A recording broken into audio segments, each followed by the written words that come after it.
जिस घर के अंदर प्रेम होता है उसी घर के अंदर सारी समृद्धि, सारी रिद्धि, भगवान, देवी देवता सारे वहां पर वास करते हैं। धर्म भी उसी घर में ठहरता है जिस घर में क्या हुआ करता है, प्रेम हुआ करता है। जिस घर में प्रेम नहीं, उस घर में ना कोई देवी देवता आएगा, ना धर्म ठहरेगा, ना भगवान रुकेंगे, कोई भी उस घर के अंदर रहने वाला नहीं है। तुम कहते हो हमारे घर के पितर नाराज है। जिन घरों में प्रेम नहीं होता उन घरों के पितर हमेशा नाराज रहते हैं। जिन घरों में प्रेम होता है उनके पितर हमेशा उन पर कृपा क्या करते हैं, बरसाते हैं। जब घर में प्रेम नहीं, पितर तो क्या धर्म भी नाराज रहता है वहां से, पितर तो क्या भगवान भी उस घर के अंदर आकर के ठहरा नहीं करते हैं। कहते हैं एक बार लक्ष्मी जी से पूछा किसी ने कि लक्ष्मी जी तुम रहती कहाँ हो? लक्ष्मी ने कहा कि ना मैं वैकुंठ में रहती हूँ, ना ही स्वर्ग में रहती हूँ, मैं वहां रहती हूँ जिन घरों के अंदर प्रेम होता है, जिन घरों के अंदर बड़ों का सम्मान होता है, जिन घरों के अंदर सभ्य वचन बोले जाते हैं, जिन घरों के अंदर शांति होती है, उस घर के अंदर मेरा क्या होता है, वास होता है। तो ये सारे सुख, सारी शांति, सारा धर्म, सारे सद्गुण उस घर के अंदर वास करते हैं जिस घर के अंदर क्या होता है, प्रेम होता है। आज तुम दुखी क्यों हो? आज तुम परेशान क्यों हो? आज अभाव में क्यों जी रहे हो? उसका कारण अगर कोई है तो वो यही है कि तुम्हारे भीतर आज प्रेम नहीं रहा है। उस प्रेम के कारण ये सारे दुख पैदा हो गए हैं, जितने भी दुख हैं। इसीलिए आज हमारे सिर पर है सारे दुख, दुखों की टोकरी। जहां प्रेम का पौधा सूख जाता है वहां ना खुशहाली होती है, ना हरियाली होती है। जहां प्रेम का पौधा पल्वित होता है वहीं पर खुशहाली और हरियाली वहीं पर कायम रहा करती है। आज तुम्हारे घरों की खुशहाली, आज तुम्हारे घरों की हरियाली इसलिए समाप्त हुई है कि आज तुम्हारे घरों में प्रेम क्या हो गया है, समाप्त हो गया है। प्रेम और शांति मन में नहीं है, इसलिए दुख भरी जिंदगी है। प्रेम और शांति मन में नहीं है, इसलिए दुख भरी जिंदगी है। प्रेम से जिंदगी है सुखी रहती, बिना प्रेम दुख में डूबी हुई है।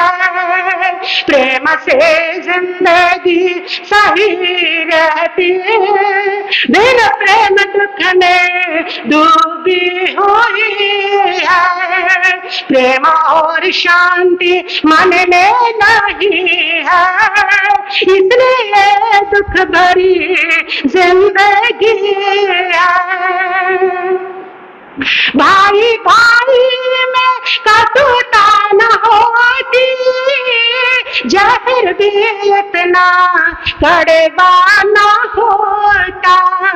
भाई भाई में घर हो मधुरता, अमृत भी इतना मीठा नहीं है। भाई भाई में घर हो मधुरता, अमृत भी इतना मीठा नहीं है। प्रेम और शांति मन में नहीं है, इसलिए दुख भरी जिंदगी है।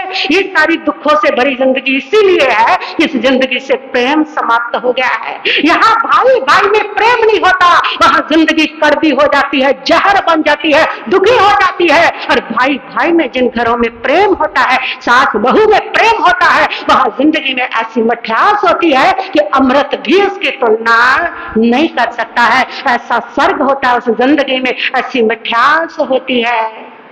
क्यों हमारा प्रेम का पौधा सूखता है? लेने के बाटे रखते बड़े हैं, देने के बाटे है छोटे छोटे। लेने के बाटे रखते बड़े हैं, देने के बाटे है छोटे छोटे, यहाँ दिल में है बेईमानी, प्रेम में आती वहाँ कमी है, जहाँ दिल में होती है बेईमानी, प्रेम में आती वहाँ कमी है, प्रेम और शांति मन में नहीं है, इसलिए दुख भरी जिंदगी है। जब अपनों के साथ बेईमानी करते हैं, जब अपनों के साथ पक्षपात करते हैं, जब अपनों के साथ धोखा करते हैं, जब ऐसा दिल रखते हैं कि हमारे पास तो सब ज्यादा आ जाए और दूसरे भाई के पास थोड़ा रह जाए, देवरानी का मन होता है मुझे ज्यादा रख लूं हिस्सा, बाकी के पास कम रह जाए, जब ऐसी सोच रखते हैं तब प्रेम का पौधा उस घर के अंदर सूख जाता है और वो घर दुखों से बच नहीं सकता। प्रेम के पौधे को अगर पलवित करना है तो दिल को इतना बड़ा रखना होगा, सिर्फ देना ही देना। अगर किसी ने ज्यादा रख लिया तो क्या है, अपना ही तो खून है, अपने ही तो लोग हैं, वही लोग हैं जिनके तुम्हारे ऊपर इतने इतने उपकार है। दिल को बड़ा रखना होगा। घर को स्वर्ग बनाने के लिए क्या कहा है आगे कभी नहीं, अपनी खामियों को काहे खुले खुले करे, औरों को गुना कर बता दे, अपनी खामियों को काहे खुले खुले करे, औरों के गुनों को गुना कर बता दे।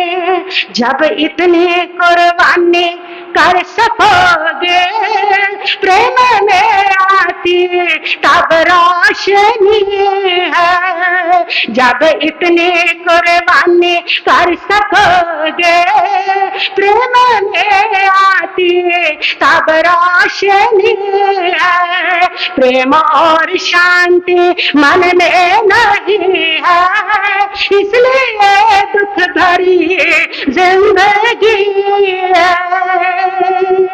जिस समय अपनी कमियों को स्वीकार कर लेंगे गलती में, अपनी गलती को, सामने वाले की गलती है तब भी कह देंगे कोई बात नहीं, नहीं नहीं मेरी गलती से हुआ है, और दूसरों की तारीफ, तुम तो सही थे, तुमने जो किया है सही किया है, लेकिन मेरी थोड़ी सी गलती रहेगी। जिस दिन इतना बड़ा सेक्रीफाइस होगा, इतना बड़ा दिल होगा, तब देखोगे तुम्हारे घर के अंदर प्रेम का पौधा लहलहाएगा, तब तुम्हारे घर वाले तुम्हारे मरीद हो जाएंगे।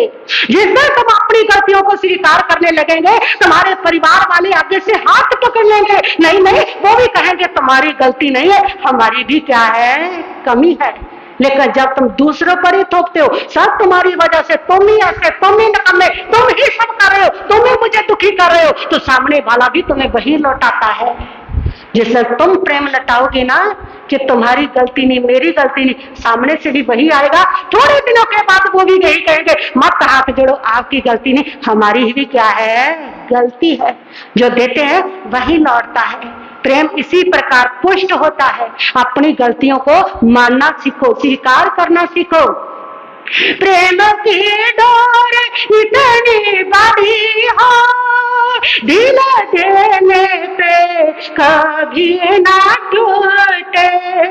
प्रेम की डोर इतनी बड़ी हो, दिल देने पे कभी ना टूटे। प्रेम की डोर जब हो छोटी, खींचने पे यही टूटती है। प्रेम की डोर जब हो छोटी, खींचने पे यही टूटती है। प्रेम और शांति मन में नहीं है, इसलिए दुख भरी जिंदगी है। प्रेम से जिंदगी सुखी रहती, बिना प्रेम दुख में डूबी हुई है। प्रेम की डोर इतनी बड़ी हो, इतना प्रेम तुम्हारे भीतर हो कि अगर प्रेम बहुत डोर बड़ी है ना, फिर कोई कितना खींचे घर में कितना खींचे, वो कभी टूट नहीं सकता। वो प्रेम तभी टूटता है जब प्रेम ही छोटा सा होता है, दिल ही छोटा सा होता है, सोच ही छोटी सी होती है, तभी जाकर के प्रेम की डोर क्या हो जाया करती है, टूट जाया करती है। इसलिए छोटी छोटी बातों को लेट गो कहना सीखो। ये छोटी छोटी बातें जीवन में होती रहती है। जो छोटी छोटी बातों को ध्यान में रखते हैं, छोटी छोटी बातों को दिल पे लगाते हैं, वो व्यक्ति कभी सुखी नहीं रह सकता, कभी खुश नहीं रह सकता। छोटी छोटी बातों को लेट गो कहना सीखो। कहते हैं कि एक बार एक भाई नाई के पास गया अपनी हजामत करवाने के लिए सिर की। उसने नाई से जाकर के पूछा कि तुम्हारा उस्तरा कैसे चलता है। उसने कहा मेरा उस्तरा फ्रंटियर मेल की तरह चलता है।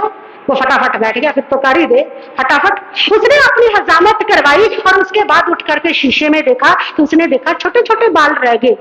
उसने कहा अरे तू अपनी मशीन की सफाई दे रहा था कि मेरा उस्तरा फ्रंटियर मेल की तरह चलता है, ये देखता से छोटे छोटे बाल मेरे सिर पे रह गए हैं।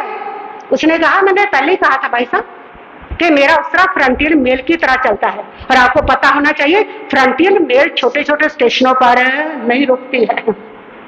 बिल्कुल सही है। जैसे फ्रंटियर मेल छोटे छोटे स्टेशनों पर नहीं रुकती, तभी तो वो अपने स्टेशन पर जल्दी पहुंचती है। इसी प्रकार जो लोग छोटी छोटी बातों को महत्व नहीं देते, छोटी छोटी बातों को लेट गो कहते हैं, वही शांति के अंतिम स्टेशन पर जल्दी पहुंचा करते हैं, मुक्ति के स्टेशन पर जल्दी पहुंचा करते हैं। जो छोटी छोटी बातों को लेट गो कहना नहीं जानते, वो लोग शांति के स्टेशन पर पहुंच नहीं सकते। पहुंचेंगे तो बड़े लेट पहुंचेंगे, और जब तक पहुंचेंगे तब तक अब पछताए होत क्या, जब चिड़िया चुगगी खेत तब तक स्थिति क्या होगी, ये होगी। इसलिए यदि जल्दी शांति के स्टेशन पर पहुंचना है, सुख के स्टेशन पर पहुंचना है, तो छोटी छोटी बातों को लेट गो कहना सीखे। छोटी छोटी बातें हो जाती है, घर के अंदर परिवार है, किसी से गलती हो जाती है, किसी से कुछ कहा जाता है, उस समय उसको लेट गो कह दे, चलो होने दे। और जब भी कोई घटना हुई है तो उसको वैसे देखे, अपने आप को उस जगह पर रख करके देखे, तब आपको उनके प्रति कोई गिला नहीं रहेगा, शिकवा नहीं रहेगा। आप उसके एंगल से देखें कि इसने कड़वा क्यों बोला, उसके एंगल से देखे, उसके मन स्थिति को समझे, उसकी कर्म स्थिति को समझे, और इन सारी स्थितियों को समझेंगे तो अपने घर की शांति को बरकरार बना के रखेंगे। कर्म स्थिति को समझते हैं।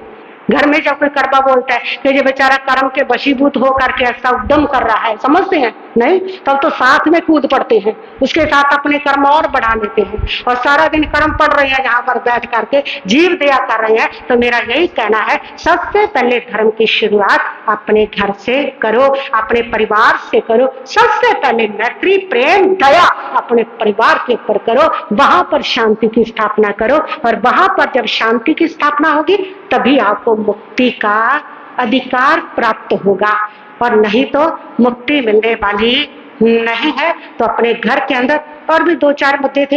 एक दूसरे का प्रेम बढ़ाने के लिए सम्मान करें, सारे सदस्य घर में सम्मान करें एक दूसरे का। ये ना सोचे कि मैं बड़ा हूं, मैं छोटों का सम्मान क्यों करूं। सम्मान करो, सास बहू का सम्मान करे, बहू सास का सम्मान करे, भाई भाई का सम्मान करे, बाप बेटे का सम्मान करे, बेटा बाप का सम्मान करे। प्रभु तो कहते हैं हर प्राणी के अंदर भगवान है, सबका सम्मान करो। तुम सम्मान करोगे तुम्हें सम्मान मिलेगा, तुम अपमान करोगे तुम्हें अपमान मिलेगा, वही लौट के आएगा जो तुम दोगे। इसलिए घर को अगर स्वर्ग बनाना चाहते हो तो एक सूत्र हमेशा याद रखो कि घर में सभी सदस्य एक दूसरे का सम्मान करें। और दूसरा जो घर को कलह युक्त बनाता है वो है अहंकार, कि झुकना ही नहीं है। बाप बेटे के सामने नहीं झुकना चाहता, बेटा बाप के सामने, सास बहू के सामने नहीं, बहू सास के सामने नहीं झुकना चाहती। मैं अपनी मेरी बात तो नीचे लग जाए। अगर आज तुम्हारे घर में बाप बेटे के प्रति नम्र रुख अपना ले, बेटा बाप के प्रति, सास बहू के प्रति, बहू सास के प्रति, भाई भाई के प्रति, दरानी जेठानी के प्रति, जेठानी दरानी के प्रति, एक दूसरे के प्रति अगर नम्र रुख अपना लिया जाए तो तुम्हारे घर के आधे झगड़े आज ही क्या हो जाएंगे, समाप्त हो जाएंगे। आधे से ज्यादा झगड़े तो अहंकार के कारण है। ईगो के कारण है कि हम झुकना ही नहीं चाहते, हम अपनी बात को नीचे लगना ही नहीं चाहते। जो मैंने कह दिया वो ब्रह्म वाक्य है, अब उसको कोई दूसरा काट ही नहीं सकता है। आधे से जो ज्यादा झगड़े हैं वो अहंकार की वजह से है। इसलिए यदि नम्र रुख अपना लो तो घर के झगड़े क्या हो जाएंगे, समाप्त हो जाएंगे। तो धर्म वही नम्र होने को कह रहा है, अहंकार जाने को कह रहा है। अगर घर में झगड़े हैं तो इसका मतलब यही है कि इन सारे विषयों की हमारे जीवन में अभिवृद्धि है। इसीलिए घर क्या बना हुआ है, कलह युक्त बना हुआ है। तो अपने उसके साथ घर में एक दूसरे का सहयोग करें, अपने काम खुद हाथ से करें। ये नहीं होना चाहिए अगर बहू घर में आ गई तो सास सोचे कि बहू घर में आ गई अब तो सारी जिम्मेदारी बहू की, बहू घर का सारा काम करे, तो कलह घर में होगा ही होगा। भाई बहू भी अपना काम करे, सास को भी हाथ बटाना चाहिए, जितना कर सकती है उतना कर ले। अगर रोटी नहीं भी सास से बनती तो कम से कम सब्जी सुधार ले, छोटे मोटे काम कर ले। घर के अंदर अगर बुजुर्ग है तो और काम नहीं भी होता तो पोते पोतियों को खिला लो, उनको देख लो, छोटे मोटे काम कर दो घर में। लेकिन घर में सभी सदस्य एक दूसरे का क्या करे, सहयोग करे। सास बहू का सहयोग करे, बहू सास का सहयोग करे, भाई भाई का सहयोग करे, बाप बेटे का, बेटे बाप का सहयोग करे। जब सहयोग की भावना आ जाएगी ना कि मैं सामने वाले का सहयोग करना है तो तुम्हारे घर के अंदर झगड़े क्या होने लगेंगे, समाप्त होने लगेंगे। आधे झगड़े तो काम के हैं कि कई लोग एक दूसरे का सहयोग नहीं करते, एक ही के ऊपर काम का वजन आ रहा है, सारी रसोई का वजन एक ही के ऊपर है, सारे घर का काम तो करो। प्रसारक है, ये धर्म है, स्वावलंबी बनो, अपना काम खुद अपने हाथ से करो।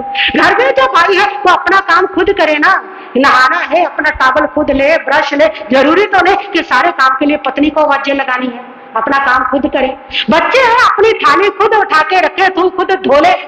कोई भी हर घर के अंदर अपना काम खुद करे, ये धर्म कहता है, ये स्वावलंबी बनने को कहता है। और ये सूत्र अगर तुम्हारे घर में आ गया कि सब अपना अपना काम कर रहे हैं तो घर के काम करने वालों का बोझ हल्का हो जाएगा और झगड़े भी क्या होंगे, कम होंगे। तो एक दूसरे के प्रति सहयोग देना ये हमारा धर्म है, ये हमारी संस्कृति है, सहयोग करना। तो धर्म की शुरुआत एक दूसरे के प्रति सहयोग की भावना से करो, एक दूसरे का सहयोग करो। तो सहयोग के साथ चलेंगे तो घर आपका स्वर्ग बनेगा। हो गया घड़ी में समय। गुरु जी महाराज क्या? हाँ, तो कल के लिए जो टॉपिक है, तो कल का टॉपिक है घर की जो मेन धुरी होती है वो है पति पत्नी दाम्पत्य जीवन, और उन्हीं के ऊपर सारा परिवार खड़ा रहता है। उनमें अगर प्रेम है तो सारे परिवार में शांति है, और उसमें अगर प्रेम नहीं है तो पूरा घर क्या हो जाता है, हिल जाता है। तो सबसे बड़ी धुरी पति पत्नी, उनका जीवन कैसा होना चाहिए जिससे घर हमारा स्वर्ग बना रहे, किस प्रकार वो जिए जिससे उनका दाम्पत्य जीवन भी मधुर बना रहे, उनका दाम्पत्य जीवन धर्ममय बन जाए, कैसा वो जीवन होना चाहिए, इसके विषय पर कल को प्रवचन होगा। पति पत्नी कैसा हो दाम्पत्य जीवन जो घर को बना दे स्वर्ग।